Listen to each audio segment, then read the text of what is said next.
There's one mulch mistake that causes more damage than anything else. And chances are you have either done it or are doing it right now or have at least seen it. But even if you avoid that one mistake, there are 8 others that can ruin your plants, wreck your soil, and leave your garden struggling.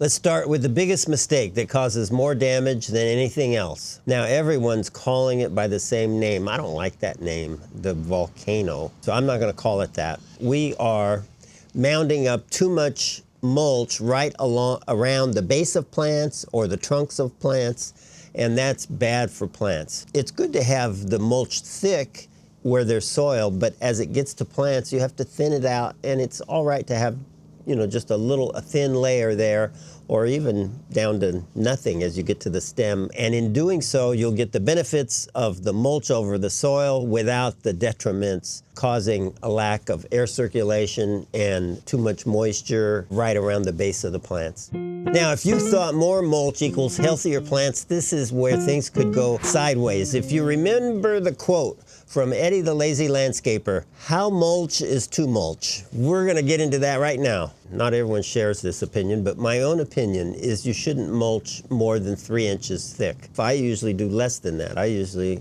stick in the 1.5 to 2 inch range, but up to 3 inches is fine, and up to 3 inches will make it so you don't have to remulch very often.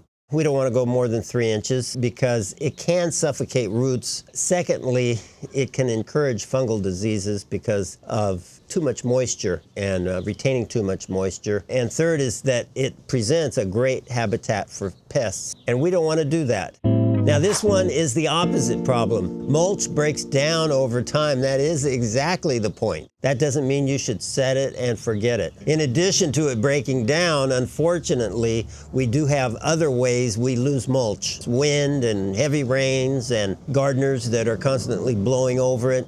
I had a customer very recently say, "I don't want to use mulch anymore because we spent all that money on mulch, and now look, there's none left. And now you can see the drip irrigation, and so why put any back?" I said, "Well, when did we do that?" And he said 2018. That's 8 years ago. You can't expect to only have to refresh your mulch once every 8 years. In order to get the benefits of mulch, you're going to have to refresh it more frequently than that. Refresh it every 2 or 3 years. Usually that's sufficient. A lot of it depends on how much you start with. Now, as the plants grow, depending on your style of landscape, you're going to need less and less mulch. Plants over soil makes the need for much less mulch. As you might imagine, some people swing way too far in the other direction. They think they're being productive and disciplined, but they're actually hurting their garden and creating more work. Now, I don't see many people that do this, but it is a distinct possibility, and that is refreshing too often. Like every 6 months, that would be too often. I think in a lot of cases, even once a year would be too often, unless you just do very, very little. For the most part, a couple of years are going to have to go by because the whole purpose of this mulch layer is we want it to break down some. We want it to be impacting the health of the soil, and we don't want to just keep adding more and more before it's had a chance to break down. Then we run the risk of mulching too thick a layer. Chip wants me to ask you, have you ever accidentally suffocated a plant with good intentions? If so, what was that? Yeah. He reminded me, you need to subscribe to this channel. Chip and I will teach you everything you need to know about designing a beautiful and functional landscape and garden, and the best part is it's free. This next one is sneaky because it's marketed as a solution. Landscape fabric and other types of plastic barriers sound like they're excellent for weeds and make your landscape look nice, but they can turn into a potential problem. So what we don't want is impermeable layers substituting for mulch. The most common is landscape fabric, which many of you will say, well, that's not impermeable. But the real problem with it is over time, it frequently becomes impermeable because of roots plugging it up or silt and all kinds of activity that just happens over time in the landscape. So I would shy away from all landscape fabrics in plant areas, and I would shy away from any kinds of plastic or materials that can become a barrier and your thought might be, well, this is how to keep weeds out, but that's how to have soil that isn't healthy and plants that aren't healthy. This one sets you up to fail before you even start. It might not seem like a big deal at first, but it can and will completely undo everything you're working to fix. This I actually do run into a lot. People say, mulch doesn't do any good. I put it all over my yard and look, it's full of weeds, more than I had before. Well, you need to make some effort to get rid of the weeds before you use a mulch layer. Those efforts can take many different forms. You can dig them out manually. There's several organic weed killers that are interesting and work in different ways. One, they're iron-based. The other ones are all different forms of acid-based products. There's a lot of homemade products online. You can use vinegar, which is also acid-based.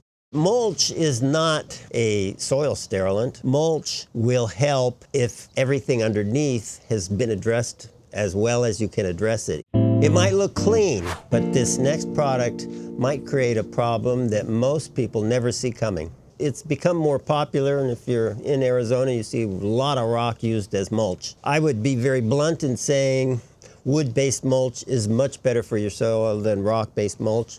People look to rock as it appears to be more permanent, but it does create more heat. It doesn't break down and improve the soil like wood-based mulch, but it's not a terrible way of covering it. I'm a big fan of constantly trying to improve your soil, and obviously we use our own products. That works really well over wood mulch. It doesn't work as well under rock mulch, although it will work if the rock isn't real thick. You can overuse rock. If I use rock, then I want to make it relatively thin where we can use our products right over it, and the products will go through the rock when watered and still get into the soil layer.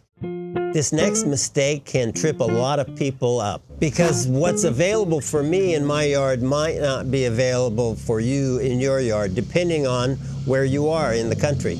I get a lot of questions about pine bark mulch and pine straw mulch, but not widely available here, but widely available in some parts of the country. And so you have all these things to consider: availability, stability, how it impacts your soil. So you need to do a little bit of research to see what you can get and what the value is. Arbor mulch is one of the least expensive things. Then cedar mulch is kind of right up from that. And then we have one called Supreme walk-on bark that's the most expensive, and then a basic walk-on bark that's somewhere in between.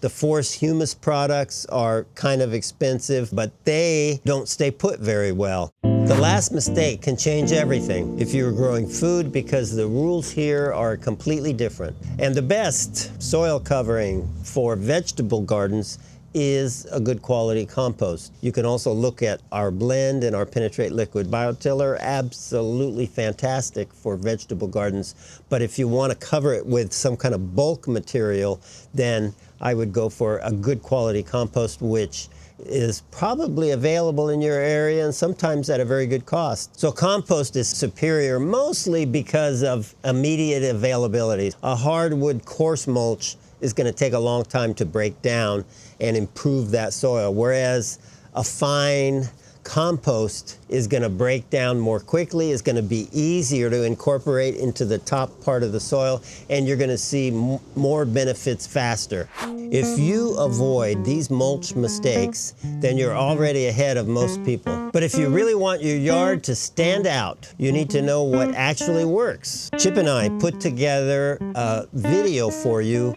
about specifically that. Click on the screen right here, and I'll see you there.